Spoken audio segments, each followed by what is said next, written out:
Salut à vous pauvres mortels, je suis Chris et ensemble on parle comics et culture populaire. Dans l'épisode d'aujourd'hui, je vais revenir sur mes tout premiers comics et sur mes premiers pas dans l'univers de la bande dessinée américaine et des super-héros. Avant de commencer, je vous rappelle que ce podcast est disponible sur toutes les plateformes d'écoute, n'hésitez pas à lâcher des likes, des étoiles et à partager l'émission autour de vous pour soutenir mon travail. Si vous en avez les moyens, vous pouvez aussi souscrire à un abonnement mensuel ou annuel sur Substack pour m'aider à bosser dans de meilleures conditions. Maintenant que la réclame est faite, passons aux choses sérieuses, comment j'ai découvert les comics.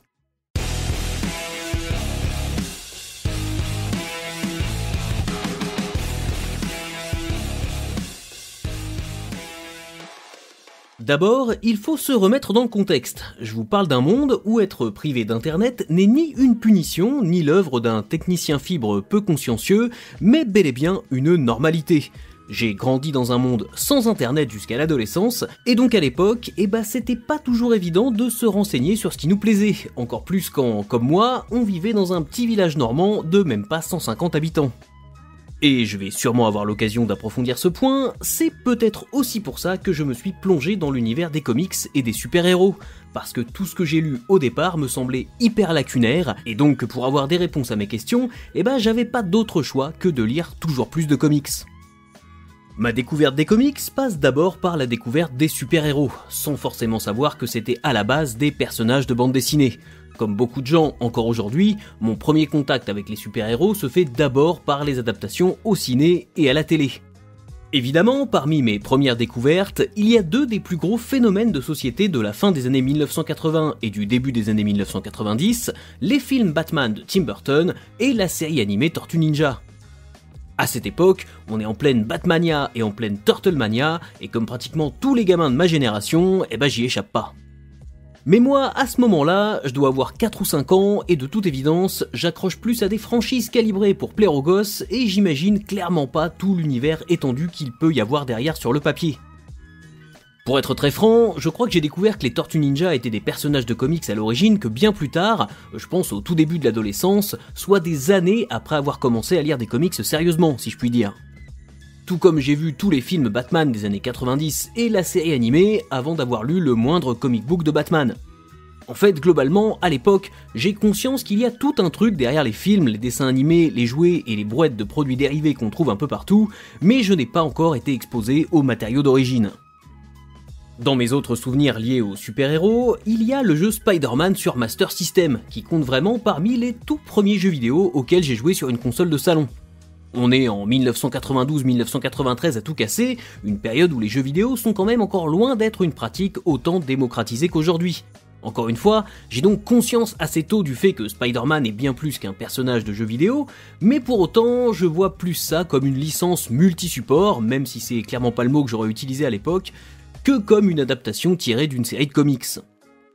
J'ai eu la chance de grandir dans un milieu modeste, voire même très modeste, mais dans lequel on ne m'a jamais interdit l'accès à quoi que ce soit sur le plan culturel, et où on m'a même largement encouragé à découvrir des films, des livres, des séries ou des jeux vidéo. Du coup, j'ai l'impression d'avoir toujours eu des bouquins entre les mains, et ça même bien avant de savoir lire. Et c'est comme ça que je vais ouvrir mes premiers comics finalement. Pour avoir creusé dans ma mémoire à maintes reprises, je crois aujourd'hui que l'un de mes tout premiers comics, c'est un numéro de Super Conan, publié par Mon Journal, que j'avais dégoté je ne sais pas trop comment, potentiellement dans une espèce de pochette à pas cher dans laquelle il y avait toutes sortes de bouquins en vrac. Moi, à ce moment-là, je suis absolument dingue des films avec Schwarzenegger, Terminator, Commando, Predator et bien évidemment Conan le Barbare.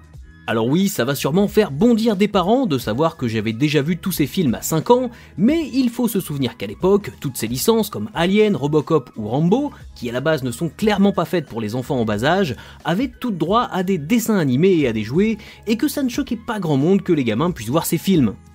Bref, me voilà tout content avec mon Super Conan, alors que rappelons-le, je ne sais pas lire, et évidemment, je ne me rends absolument pas compte que c'est l'adaptation par Marvel des aventures d'un héros de pulps qui ont été écrites par Robert E. Howard 60 ans plus tôt.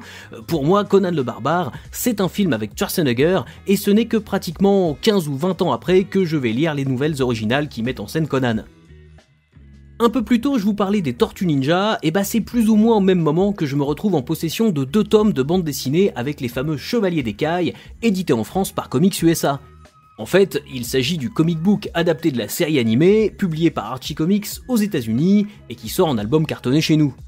Encore une fois, je pense qu'à ce moment-là, je déchiffre tout juste l'alphabet, donc je regarde principalement les images, mais j'ai toujours ces 2 tomes et j'ai même complété ma collection depuis, et comme entre-temps j'ai aussi appris à lire, j'ai fini par les lire pour me rendre compte que je ne comprenais pas beaucoup plus leur contenu que quand j'avais 4 ans, donc bon, expérience peu concluante finalement.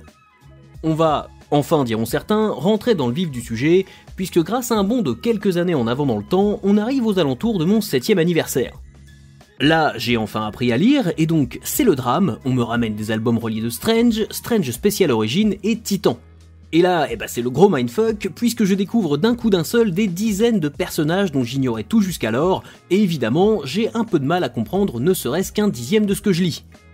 Je ne sais pas si vous vous rendez compte, mais c'est pas avec 2-3 épisodes des New Mutants, d'Excalibur ou des Vengeurs de la Côte Ouest pris au hasard que le néophyte total que j'étais allait apprendre grand chose. Je me souviens avoir lu les origines d'Iron Man et du Silver Surfer dans mes Strange Special Origins, et ça, mine de rien, c'était déjà une porte d'entrée un peu plus acceptable. Et puis dans le lot, il y avait aussi les numéros 299, 300 et 301 de Strange, une revue mythique pour pas mal de vieux lecteurs de comics, avec de chouettes posters de mémoire, dans lesquels il y avait du Spider-Man, du Namor, du Iron Man et du Avengers. Et là aussi, pareil, je tombe là-dedans la tête la première et sans filet, et je dois assimiler une quantité d'informations absolument énorme. Par exemple, ok, j'ai lu la toute première aventure d'Iron Man, parue dans Tales of Suspense 39, dans Strange Special Origin 292, mais qu'est-ce qui s'est passé entre cette histoire qui date de 1963 et l'épisode publié dans le 300e numéro de Strange ? J'en sais rien du tout, et je le répète, à l'époque, j'ai absolument aucun moyen immédiat, ou même à court terme, de le savoir. Et bizarrement, je m'en fous un peu, parce que même si j'y pige rien, je trouve ça super cool. Le contexte global a son importance, parce qu'on doit être en 1995 ou 1996 à peu près, et donc ça correspond à l'arrivée sur Canal+ des cartoons X-Men, Fantastic Four, Iron Man ou encore Wildcats, et aussi à la diffusion de la série animée Spider-Man sur TF1. En gros, si on ajoute à ça la sortie de Batman Forever au ciné la même année, il y a quand même un petit engouement pour la thématique super-héroïque. En plus, c'est les 90s, donc autant vous dire que tout ça s'accompagne d'opérations promotionnelles et de produits dérivés à gogo dans les paquets de céréales, dans les magasins de jouets, sur les consoles de jeux vidéo, etc. etc. Je me souviens notamment des Pogs Spider-Man dans les paquets de BN, et oui, désolé si vous avez connu ça, vous venez de prendre un gros coup de vieux. Bon, Super Conan, Strange, c'est vraiment mes tout premiers contacts avec la bande dessinée américaine, mais après ça, je vais rapidement devenir un lecteur régulier. Et ce passage de statut de gamin qui découvre ponctuellement des personnages sans vraiment réussir à recoller les morceaux à celui de consommateur régulier qui va acheter ses comics tous les mois, il correspond plus ou moins au moment où Semic, qui avait déjà repris la suite de Lug, perd les licences Marvel au profit de Panini, et donc à l'arrivée de Marvel France, qui va devenir plus tard Panini Comics. Alors au début je tâtonne pas mal, ce qui fait qu'entre 1997 et 1999, donc sur la fin de mes années d'école primaire et sur ma première année de collège, j'achète un peu des trucs au hasard, et je commence tout juste à suivre quelques séries, notamment Wolverine. Je lis aussi quelques morceaux des mini-séries Venom des 90s, mais encore une fois, c'est très décousu. Puis je me mets à lire le magazine Marvel, qui ratisse très large dans son sommaire, avec beaucoup de one-shot. Là encore, je me prends pas mal de choses dans la gueule sans rien comprendre. Et puis après ça, on arrive au plein moment de la transition entre Heroes Reborn et Heroes Return, donc une période à la fois très chaotique et plutôt idéale pour débuter, puisque beaucoup de séries Marvel repartent sur de nouvelles bases avec pas mal de contexte expliqué aux nouveaux lecteurs. Même si vous imaginez sans doute le truc absolument imbitable que représente le crossover Onslaught pour un jeune lecteur. Vous le constatez, il y a surtout du Marvel, parce qu'à l'époque, trouver du DC en kiosque, c'est pas évident. Semic a récupéré les droits, mais les nouvelles moutures de Strange, Titan et Nova, avec du DC et du Image Comics au sommaire, n'ont pas trouvé leur public. Et donc on est en plein creux de la vague pour les héros et les héroïnes de la distinguée concurrence. Et puis, au départ, à titre personnel, il est fort possible que les personnages de Marvel m'aient un peu plus attiré parce que j'en connaissais déjà certains, notamment grâce aux dessins animés X-Men ou Spider-Man par exemple. Alors que d'ici, à part Batman, ça me semblait sûrement moins familier, mais je vais largement me rattraper par la suite. Mes lectures incluent les comics eux-mêmes, évidemment, mais aussi le peu de publications qui traitent de comics à l'époque, et que j'arrive à trouver dans ma campagne. Donc je découvre Comic Box, avec le 6e numéro, qui sort toute fin 98 je crois, et je vais suivre le magazine vraiment tout au long de son existence. Comic Box, c'est un périodique absolument historique pour pas mal de monde je pense. J'arrive aussi à mettre la main sur quelques fanzines ou publications autoproduites que je déniche par-ci par-là, mais dites-vous bien que si aujourd'hui vous avez l'impression d'évoluer dans un milieu de niche, ultra confidentiel et où il est assez dur de partager votre passion avec des gens, et bah c'est quand même forcément plus facile que ça ne l'était de mon point de vue de gamin de 10 ans au fin fond de la Normandie. En parallèle des comics, je lis beaucoup en général, notamment la série des Chairs de Poule et aussi Picsou Magazine auquel j'ai été abonné très longtemps. On l'oublie souvent, mais Picsou Magazine ou le journal de Mickey, c'est aussi de la bande dessinée américaine. Alors tout le contenu n'est pas produit aux États-Unis, il y a entre autres pas mal d'auteurs italiens qui ont bossé sur les personnages de Disney, mais ça reste quand même du comic book, avec lequel énormément de gens ont eu contact sans savoir que c'était du comic book.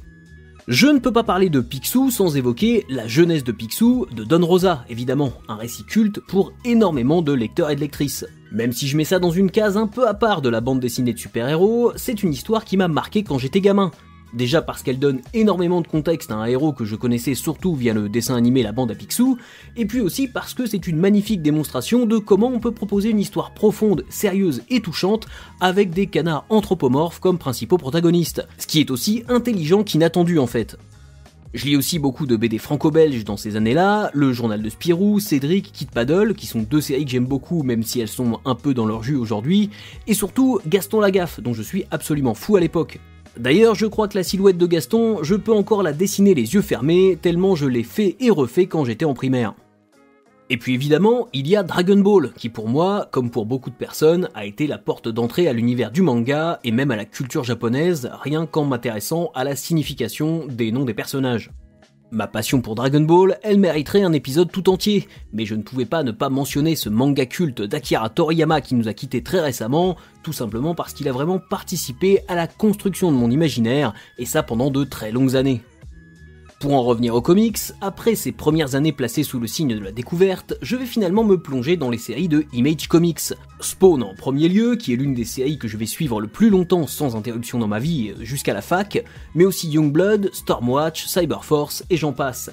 Mais on va quand même en garder pour plus tard, les comics de mon adolescence, donc de ma période collège-lycée, ce sera peut-être le sujet d'un autre épisode. Si j'ai tenu à raconter tout ça, c'est parce qu'aujourd'hui, on voit passer énormément de guides pour débuter les comics.